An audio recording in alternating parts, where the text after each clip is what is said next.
been thinking about Oni for a long time, and really, I think it's best to think of money as an information system, primarily an information system.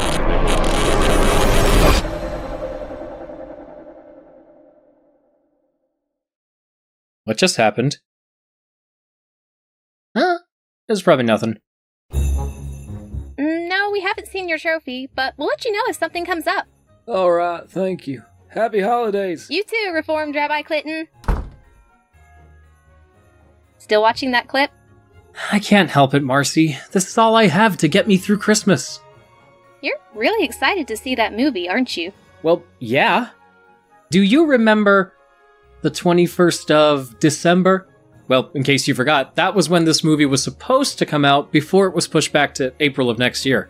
If it means we get a better movie, I don't mind waiting a little longer. I was just really looking forward to seeing it sooner, so I can't help but feel a bit bummed, you know? Aww. Cheer up, Mark. We might not be getting the new Super Mario Bros. Movie just yet. But we shouldn't let that stop us from talking about the other Super Mario Bros. Movie. Don't worry, we're here to help. It's alright, guys. We got this. Dadgummit! You know what, Marcy? You're right.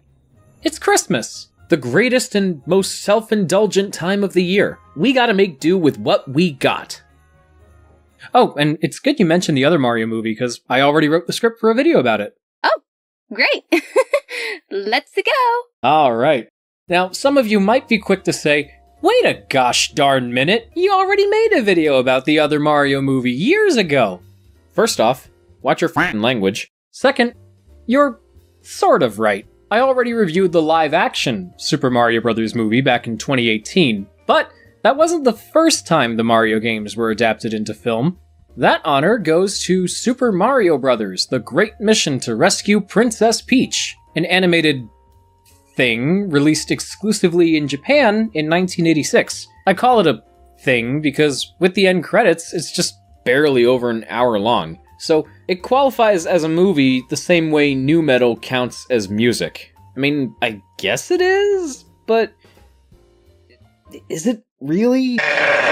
If this is the first time you're hearing about this movie, I wouldn't be surprised because I'm pretty sure there's some higher power out there tasked with making it as inaccessible as possible.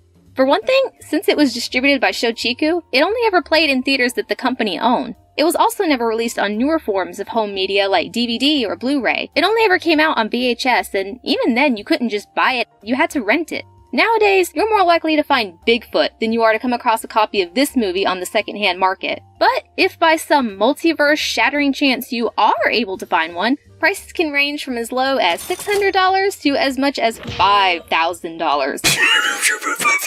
But thanks to the power of bootlegs, you can easily find it on YouTube. That's how I first came across this movie. Though, up to now, the last time I ever saw it in full was, like, 15 years ago? And, yeah, I'm old enough to remember when you could rate videos out of 5 stars, and 360p was considered high quality.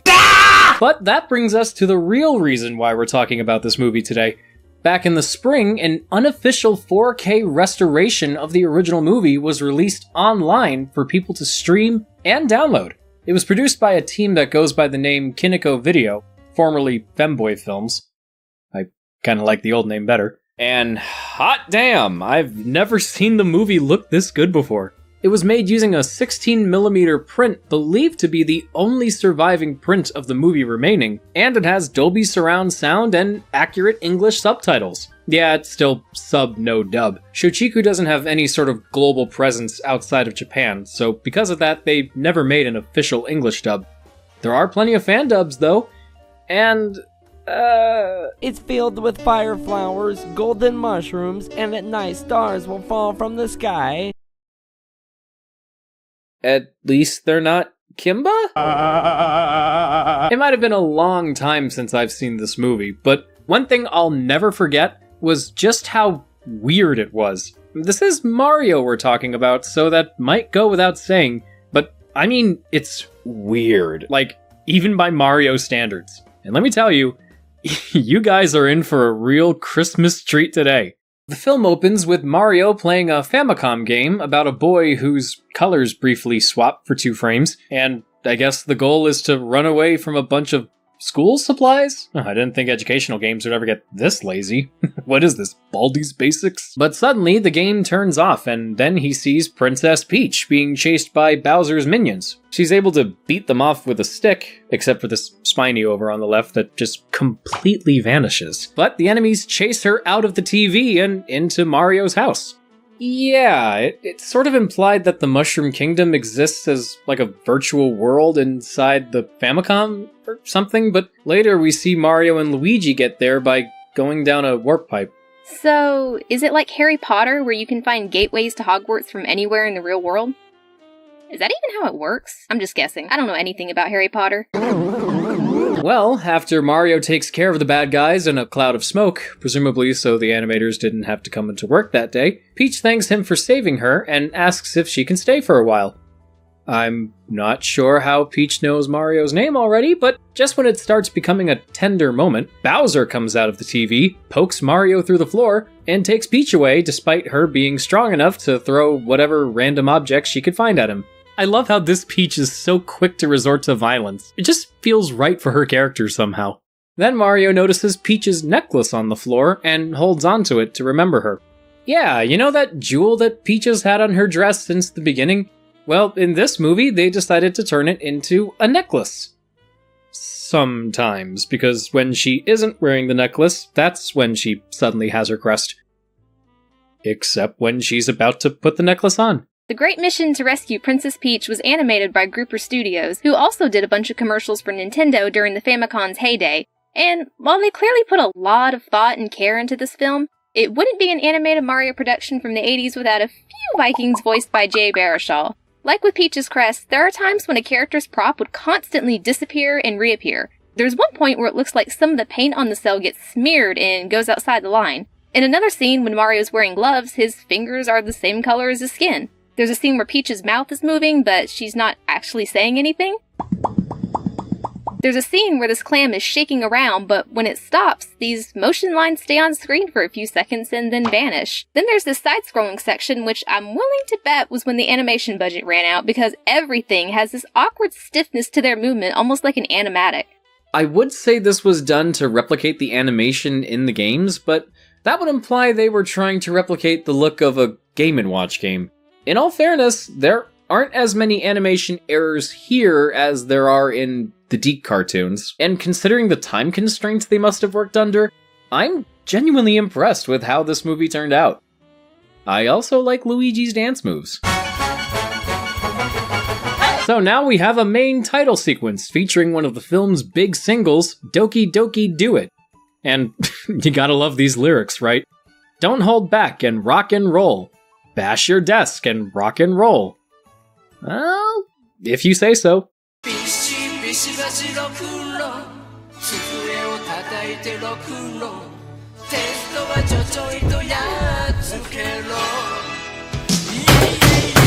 Oh, this is my favorite part.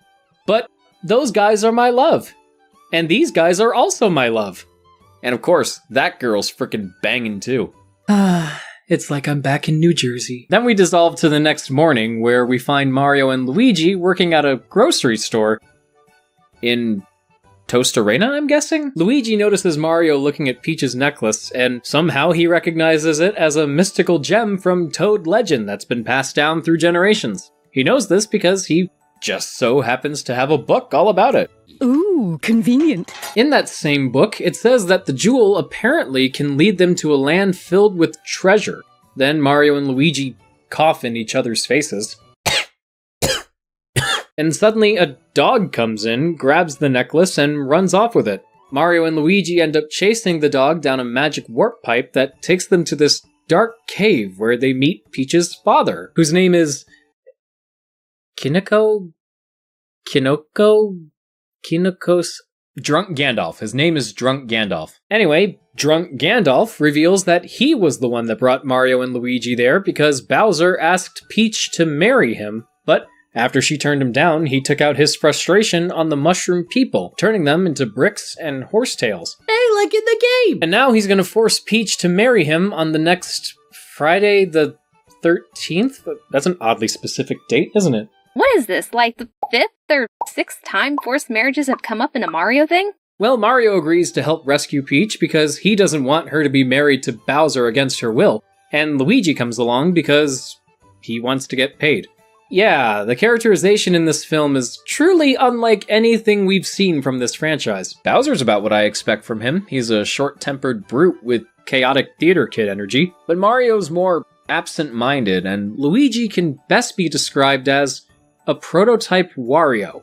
Well, that explains why he's wearing yellow instead of green. I don't think a single scene goes by from here on out where Luigi isn't being greedy. This even gets him and Mario into trouble at times.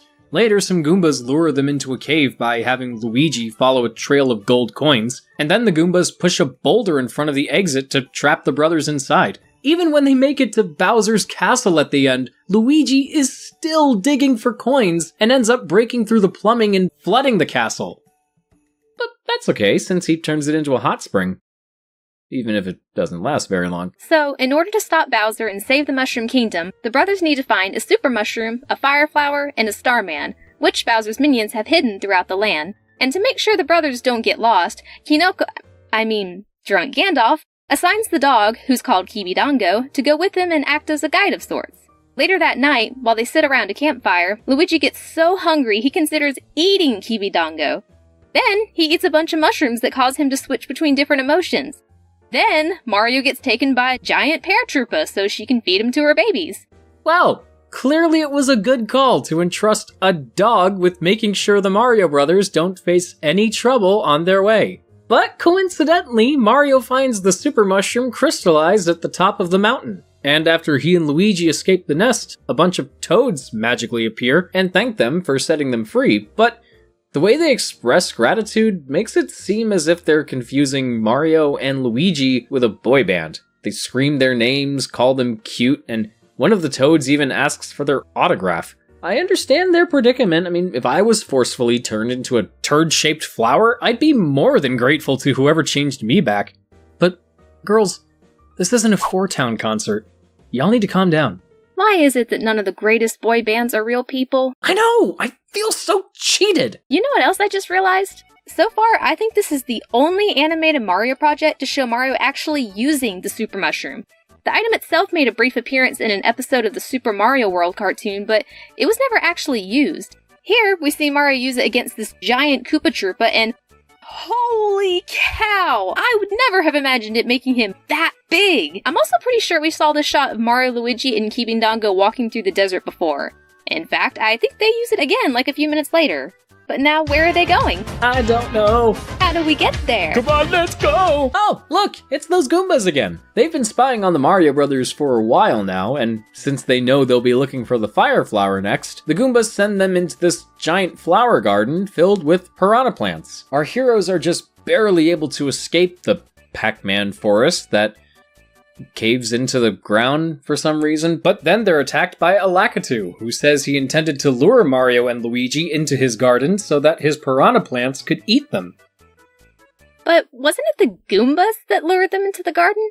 Well, I guess Lakitu wanted to do it first, but they just beat him to it. Then Lakitu makes it rain over these spiked balls, causing them to turn into Spinies. Yeah, I bet you didn't know Spinies needed to photosynthesize. Photosynthesis. Photosynthesis. You can probably get a sense of the movie's pace by now. It kind of plays out like Disney's Alice in Wonderland. It technically has more of a story, since there's an actual goal that the characters need to accomplish, but there's not really much of a coherent plot. The whole film is just Mario and Luigi traveling through the Mushroom Kingdom. Then some weird thing happens to them. And then another weird thing happens to them. And then another one. And another one.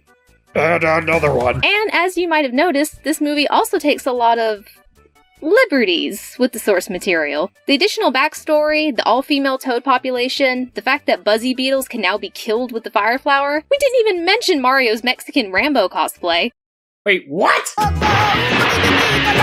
It is interesting, though, to see a few things that later ended up becoming part of the games. Giant versions of regular enemies, Bowser having the hots for Peach. There's even a moment in the Lakitu fight where Mario takes control of his cloud, which became a staple of the 2D games, starting with Super Mario World.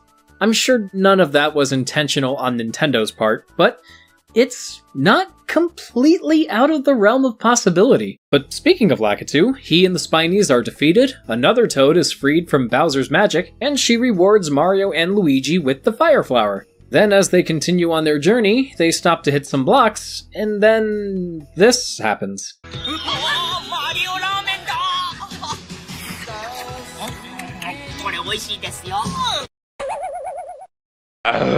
Okay, I'm not completely against movies having product placement, even when it's in your face. If it helps get the movie made, then there's no problem with that.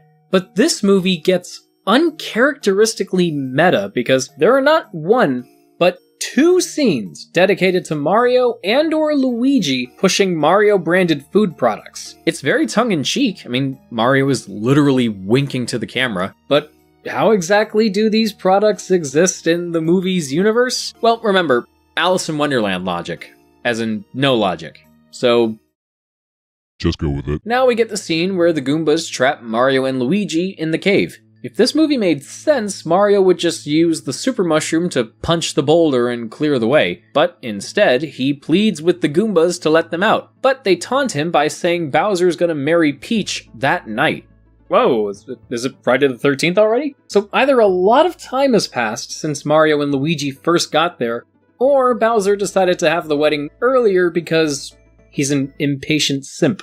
Which reminds me, we're a little over halfway through the movie now, so maybe we should catch up with Peach and see how she's doing. Well, when Bowser comes in to try and warm her up, Peach suggests he do something to entertain her. So he transforms into a scarecrow and a big bald lady in lingerie and heavy makeup. Nintendo actually let this happen. But then when he turns into a teddy bear, Peach grabs him and locks him in a small chest. There we go! This is the kind of moment I was wanting from Peach. Since we first saw her, she's made attempts at defending herself, but still ended up falling into her typical damsel in distress role that, despite staying true to the early games, greatly limits her role in this film. And unfortunately, this is the only time where she tries to outsmart Bowser and save herself, because she doesn't try to escape before Bowser morphs out of the chest. Although this little bit of animation is probably my favorite bit in the whole movie. And when he leaves her locked up in her room, she just cries into the arm of this chair and waits for Mario to rescue her, while this sappy pop song plays over a dream sequence of her and Mario dancing. And was this song written for a Japanese Christian rock album? I love you. These are the words that Adam and Eve used to convey their feelings so long ago.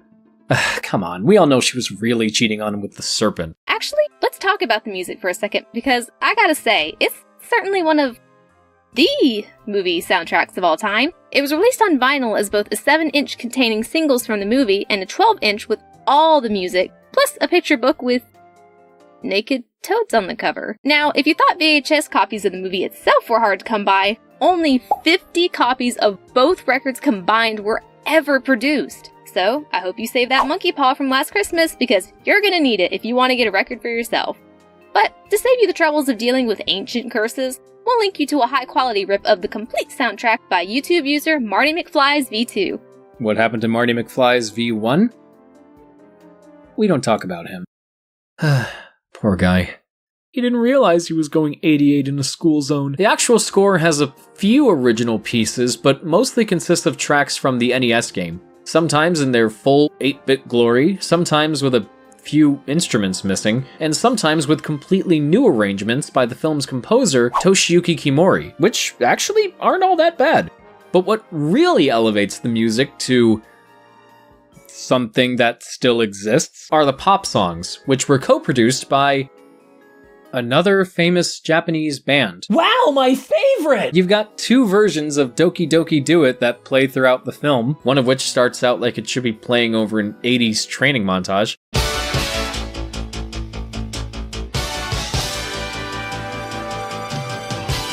Then there's this incredibly cheesy ballad called Adieu My Love. And then there's a song called Crystal Ball, performed by Peach's voice actress Mami Yamase. Apparently she was a relatively big pop star at the time, so at least she's got that going for her, because frankly, she might be the worst Princess Peach I've ever heard. Her acting isn't great, but it's not the performance that gets on my nerves, it's the voice. I just find it grating, especially when she has to scream Mario's name, which is about 80 to 85% of her dialogue.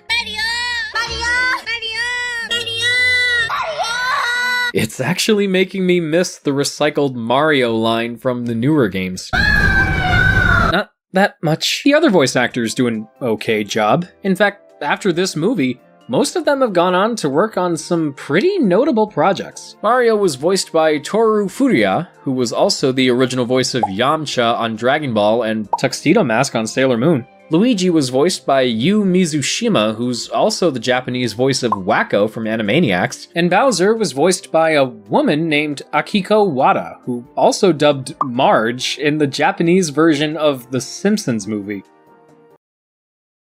I wish I was a big enough Simpsons fan to come up with a joke for that, so commenters, we're leaving that up to you. Back at the cave, Mario, Luigi, and Kibi Dango manage to escape by digging an underground tunnel. When they get out, Luigi's sad to find that all the gold he took with him turned into rocks, so he dumps them into the ocean, including the Starman. Okay. Mario then goes running/swimming after it, and he and Kibi Dango find the Starman resting on a clam's tongue. But before they can grab it, the clam closes up. So what? Is Mario gonna use the super mushroom to get stronger and pry the clam's mouth open, or...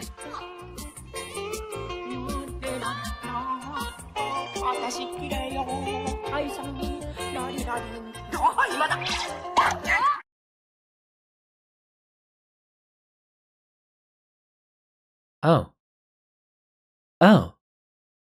There go the last of my brain cells. Bye-bye, brain cells. You know how people do those explain a thing badly posts on social media where they summarize movies and video games and stuff in the most absurd and comically unappealing way they can think of? The Great Mission to Rescue Princess Peach is like if someone badly described the plot of Super Mario Bros. And then someone else heard it and decided to make a movie based entirely on that summary alone. And I can't tell if watching it with that mindset makes the movie better or not. But anyway, after Mario and Kibi Dango get the Starman, a giant Cheep Cheep chases them, forcing them to hide in a sunken pirate ship. Note how this Cheep Cheep can break through solid rock with absolutely no problem, but a heavily damaged wooden boat is too strong for it. Oh, and the boat can fly.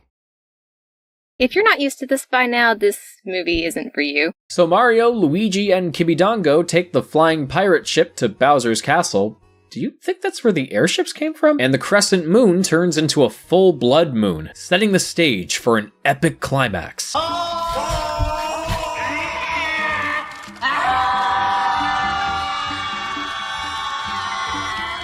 Jesus, what the hell was that? Are they singing from Yoko Ono's songbooks?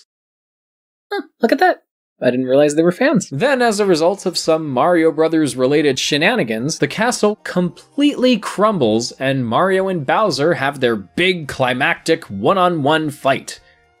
Which only really shows them fight for a total of roughly 30 seconds. Yeah, they scuffle a bit for the first 15 seconds, then Mario swallows all the power-ups, he gets knocked out for a bit, there's about a minute of nothing really happening, then the power-ups finally kick in, and for the last 15 seconds, Mario swings Bowser around by his tail and throws him into the sky, and somehow he explodes into fireworks. Wait a second, he swings him by his tail? Alright. Now this is starting to get spooky. Well, it's okay, because now that Bowser's gone, what's left of his castle disappears, the dark clouds clear away, and Mario and Peach are finally reunited. He gives her the necklace back, but then it starts glowing, and suddenly Kibi Dango undergoes a magical transformation, turning into this guy, Prince Haru of the Flower Kingdom. Did we miss something? Oh, let's go back and read the subtitles. Legend has it that someday a wonderful prince who has the same necklace will appear. Well, that explains everything. Wait, real fiancé? What are you talking about? They just met. I'm assuming anyway. We never saw Peach mention the prince up to now. I wish you could stay? What? They're not really... No. Are they... What? Oh my god. Okay, I might have gotten used to this movie not really making a lot of sense, because after a while, I just sort of accepted it. And I know, this was clearly made to piggyback off the success of the Mario brand. But you know what? So was the live-action movie. And while the final scene was clearly baiting for a sequel, there were still character arcs that, in the context of the story, all came to a natural conclusion. This in no way feels earned or satisfactory. Mario and Peach were clearly into each other right from the start of the movie, and after everything Mario's gone through to save her, they just throw in this random prince character at the last second, and Peach just decides to friend-zone Mario and be with Haru because it's her destiny? This is some of the most convoluted mythology any version of the Mushroom Kingdom has ever had. You got one prophecy that says Mario and Luigi would come to take down Bowser, and now there's this other prophecy saying Peach has to marry a prince that wears the same necklace as her. And we're only finding out about this now. Haru says Bowser turned him into Kibidongo before the events of the movie, so I guess that's why drunk Gandalf had him go with Mario and Luigi so that they could kill two birds with one stone? But if Peach knew there was a prince out there that she was destined to be with, does that mean she's been leading Mario on this whole time? Was she just toying with his emotions? Or is she really that much of a shallow traditionalist? Now I just wish the final shot was of them sitting at the back of a bus questioning their life choices with Simon and Garfunkel playing in the background. What's worse is that Mario's okay with this. He says he wants what's best for Peach, but if I were him, I'd be pretty pissed. I don't care if this movie isn't supposed to be taken seriously. This ending just comes out of left field and feels completely forced and unnecessary. But hey, at least it's better than— Wait, there's more! Earlier in the movie, there was an old lady that came to the grocery store to pick up some stuff. But later, she comes back in a post-credit scene, and we see that Bowser and some of his minions are working there now. And then, this happens.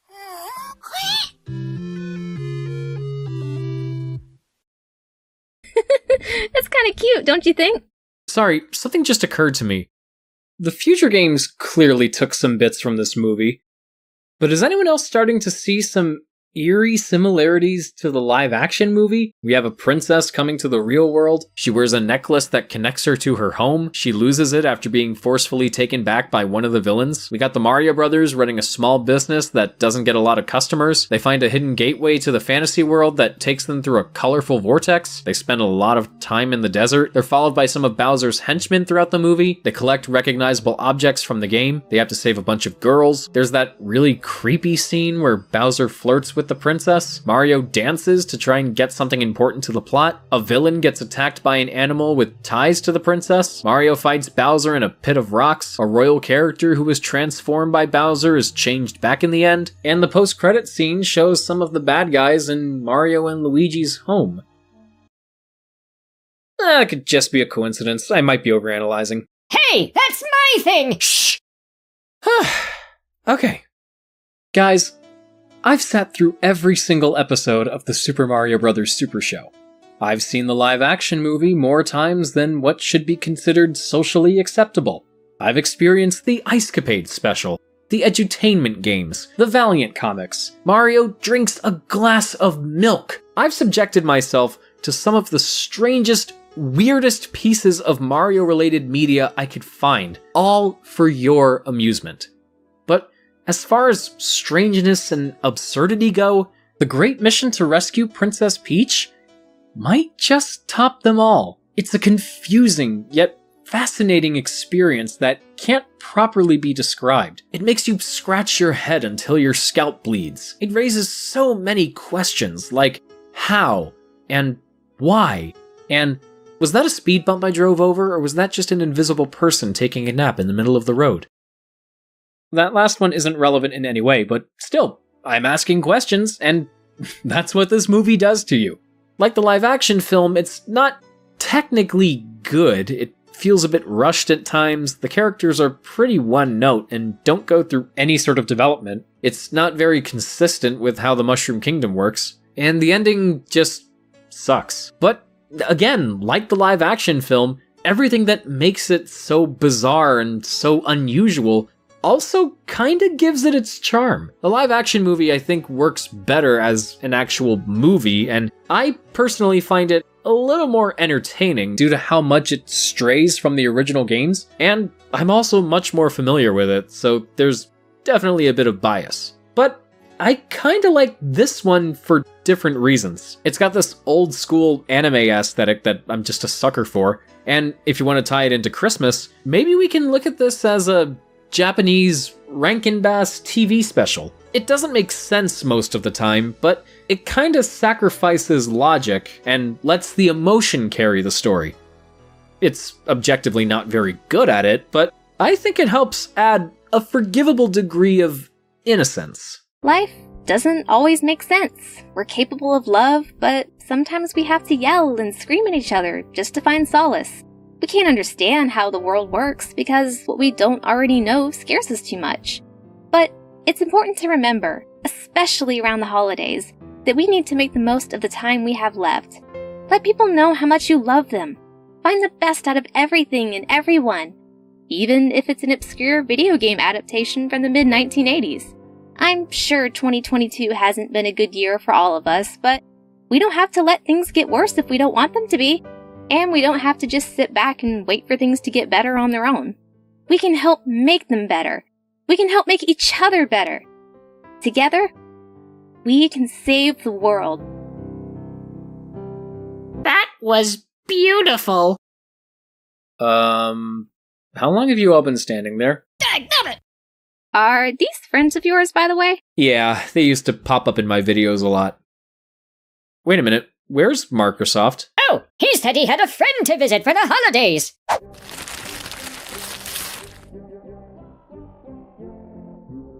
Well, this is awkward. Well, I guess that brings us to the end of this video. So, to everyone watching at home, happy holidays. Go out there and spread some kindness, put a little love in your heart, and we'll see you in 2023. So when are you gonna start putting us in your videos again?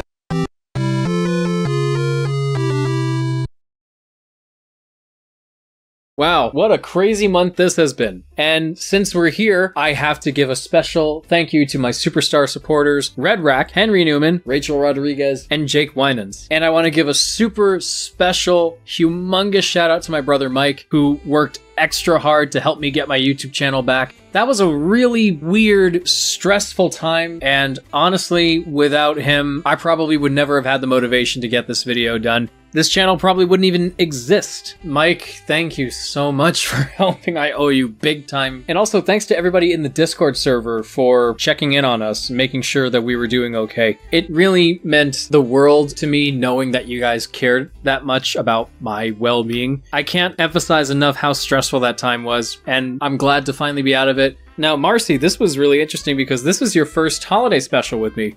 Yes, I've been looking forward to it this whole time, and so you can imagine how heartbreaking it was when all of this happened with the channel, and I was worried we might lose the channel entirely, but I'm so glad everything worked out. I really, really hope that we get to continue to make more awesome videos in 2023, and I hope you all continue to put up with me.